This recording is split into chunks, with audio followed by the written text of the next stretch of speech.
வெறும் 80 ரூபா முதலீட்டில் ஆரம்பித்த ஒரு ஸ்வீட் கடைங்க. அதுவும் பிஸ்னஸில் 2 முறை தோல்வி அடைஞ்சோம். இன்றைக்கி அதோடைய நிலைமை கிட்டத்தட்ட 14,000 தொழிலாளர்கள் வேலை செய்கிறாங்க. 1,500 கோடி ரூபாய் அதோடைய டர்ன் ஓவர். அது மட்டும் இல்லை, கிட்டத்தட்ட 200 பிரான்ச்சஸோட தமிழகத்தோடைய ரொம்ப முக்கியமான ஒரு பிராண்டாக இருந்துட்டு இருக்கு A2B, அதாவது அடையார் ஆனந்த பவன். இன்றைக்கி நம்ம பார்க்க போகிறது Adyar Ananda பவனுடைய success story. Adyar Ananda பவனுடைய success story பார்க்கறதுக்கு முன்னாடி நீங்கள் உங்களோட பிஸ்னஸை சக்ஸஸ்ஃபுல்லாக கொண்டு போகிறதுக்கு ஃப்ரான்ச்சைஸை ஒரு பிஸ்னஸ் மாடியூலாக சூஸ் பண்ணுறீங்க அப்படின்னா உங்களோட பிஸ்னஸை ஃப்ரான்ச்சைஸாக கன்வெர்ட் பண்ணி கொடுக்கறதுக்கான ஸ்டெப் பை ஸ்டெப் ப்ராசஸ் என்ன அப்படின்றத கன்சல்டேஷனாக உங்களுக்கு கொடுக்குறோங்க. இந்த கன்சல்டேஷனில் உங்களோட பிஸ்னஸை எப்படி ஃப்ரான்ச்சைஸாக மாற்றுறது, அதுக்கான ஸ்டெப் பை ஸ்டெப் ப்ராசஸ் என்ன, ஸ்ட்ராட்டஜி என்ன, எப்படி மாற்றலாம், எப்படி நிறைய ஃப்ரான்ச்சைஸை உங்களோட பிஸ்னஸ்க்குள்ளே கொண்டு வரது, இது எல்லாத்துக்குமே டீட்டெயில்டாக ஒரு கன்சல்டேஷன் கொடுக்குறோம். கன்சல்டேஷன் புக் பண்ணிக்கணும் அப்படின்னா மேலே இருக்கக்கூடிய நம்பருக்கு காண்டாக்ட் பண்ணுங்கள். கன்சல்டேஷனில் மீட் பண்ணுவோம். கதை ஆரம்பிக்கிற காலம் 1960ங்க. நம்ம தமிழ்நாட்டில் இருக்கக்கூடிய ராஜபாளையம் அப்படின்னு ஒரு ஊர். அங்கே ஒரு விவசாயி தான் திருப்பதி ராஜா அப்படின்றவர். அவருடைய தொழில் அப்படின்றது விவசாயம் தாங்க. ஆனால் அவருக்கு இருக்கக்கூடிய மிகப்பெரிய ஒரு ஆசை என்னன்னா ஒரு ஸ்வீட் கடை ஆரம்பிக்கணும் அப்படின்னு. குரு ஸ்வீட்ஸ் அப்படின்ற பேரில் ஒரு 80 ரூபா முதலீட்டில் தன்னுடைய வீட்டு பக்கத்துலேயே ஒரு ஸ்வீட் கடை ஆரம்பிக்கிறாருங்க. ஆனால் ஒரு பெரிய சிக்கல் சந்திக்கிறாரு. என்னன்னா தன்னுடைய ஸ்வீட் கடையிலையும் நஷ்டம், அதே மாதிரி விவசாயத்துலேயும் நஷ்டம்.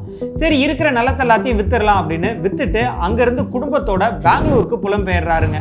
பெங்களூர்ல போய் செட்டில் ஆனாலும் திருப்பதி ராஜாக்கு ஸ்வீட் கடை ஆரம்பிக்கணுன்ற ஆசை குறையவே இல்லைங்க.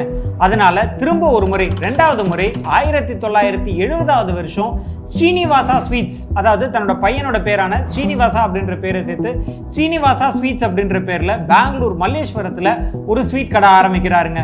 திரும்ப 2வது முறையும் பிஸ்னஸ்ல தோல்விங்க. பிஸ்னஸ் நஷ்டமாகுது. அதனால பெங்களூர்ல இருக்க சீனிவாசா ஸ்வீட்ஸ் அப்படின்ற கடையை க்ளோஸ் பண்ணிட்டு குடும்பத்தோட திரும்பவும் சென்னைக்கு புலம்பெயர்றாரு KS திருப்பதி ராஜா. திரும்பவும் 3வது முயற்சியா சென்னையில வண்ணாரப்பேட்டையில ஆனந்த பவன் அப்படின்ற பேர்ல திருப்பதி ராஜா ஒரு ஸ்வீட் கடை ஆரம்பிக்கிறாருங்க. இங்கிருந்து தான் A2Bயோட வரலாறு ஆரம்பிக்குது. தோல்விகளை மட்டுமே சந்திச்சுக்கிட்டு இருந்த திருப்பதி ராஜாவோட வாழ்க்கையில ஆனந்தம் வீச ஆரம்பிக்குதுங்க. பிஸ்னஸ் நல்லா போயிட்டு இருக்குங்க.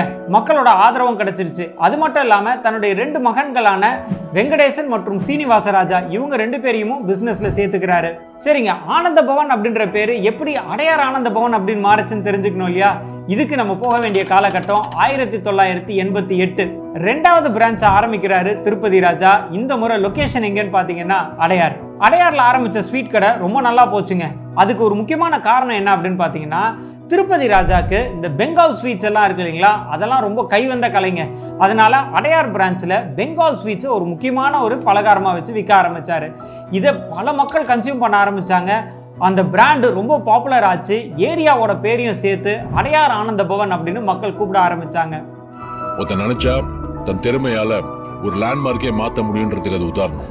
இந்த அடையார் ஆனந்த பவன் அப்படின்னு பேர் வச்சதுக்கு அந்த கடையோட ஓனரே ஒரு ரீசன் சொல்லியிருக்காரு. என்ன, நீங்களே பாருங்களேன். அடையாறுங்கிறது end of the river. Adyar ஆலமரம் இந்த பகுதியில் ரொம்ப ஃபேமஸ்.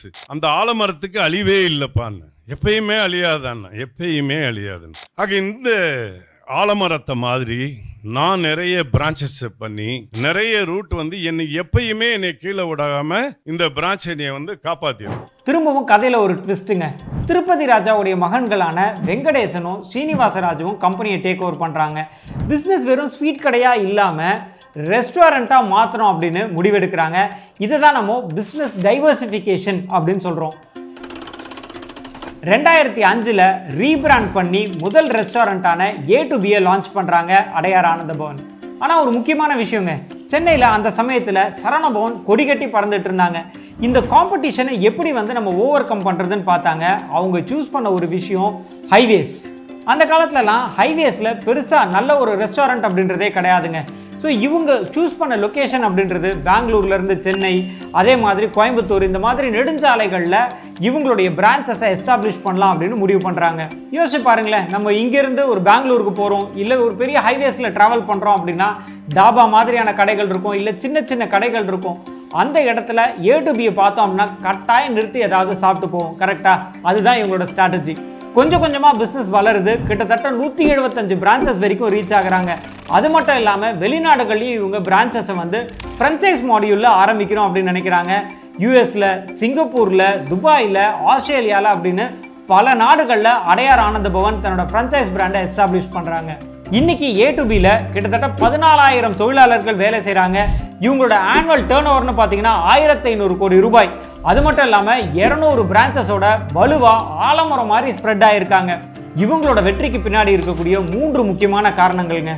முதல் காரணம் திறன் மேம்பாடு, அதாவது ஸ்கில் டெவலப்மெண்ட். பிஸ்னஸ் ஆரம்பிச்சாச்சு, அது ஓரளவுக்கு வெற்றி அடைஞ்சிருச்சு அப்படின்னு அதோட நிற்காம தன்னுடைய திறனை திரும்ப திரும்ப வளர்த்துக்கிட்டே இருக்காங்க. புது புது ப்ராடக்ட்ஸை இன்ட்ரடியூஸ் பண்ணுறாங்க, புது புது டெக்னாலஜியை அடாப்ட் பண்ணுறாங்க. இது ஒரு முக்கியமான காரணம். Learning every day new thought we create my brother, new recipe and new idea every day inform our team members, then only we take forward. ரெண்டாவது இவங்க அடாப்ட் பண்ண முக்கியமான ஸ்ட்ராட்டஜி என்னன்னா, இவங்க B2C, அதாவது என் கஸ்டமரை மட்டும் போய் ரீச் பண்ணாமல் B2B, பிஸ்னஸ் டு பிஸ்னஸ் மார்க்கெட்டையும் சூஸ் பண்ணாங்க.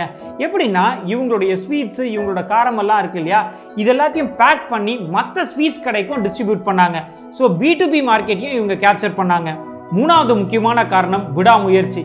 2 முறை வியாபாரத்தில் தோல்வி அடைஞ்சாலும் 3வது முறை கட்டாயம் வெற்றி அடைவேன் அப்படின்னு திருப்பதி ராஜா ஒரு வைராகியத்தோட பிஸ்னஸ் ஆரம்பிச்சார் இல்லையா. இந்த விடாமுயற்சி ஒவ்வொரு பிஸ்னஸ் ஓனருக்குமே இருக்கணுங்க. இந்த ஏ டு பியோடைய வெற்றியிலேருந்து நீங்கள் என்ன கற்றுக்கிட்டீங்க அதை மறக்காமல் கமெண்ட் பாக்ஸில் கமெண்ட் பண்ணுங்கள். இன்னொரு சக்ஸஸ் ஸ்டோரியோட நான் உங்களை மீட் பண்ணுறேன். நான் அறிவழகன்.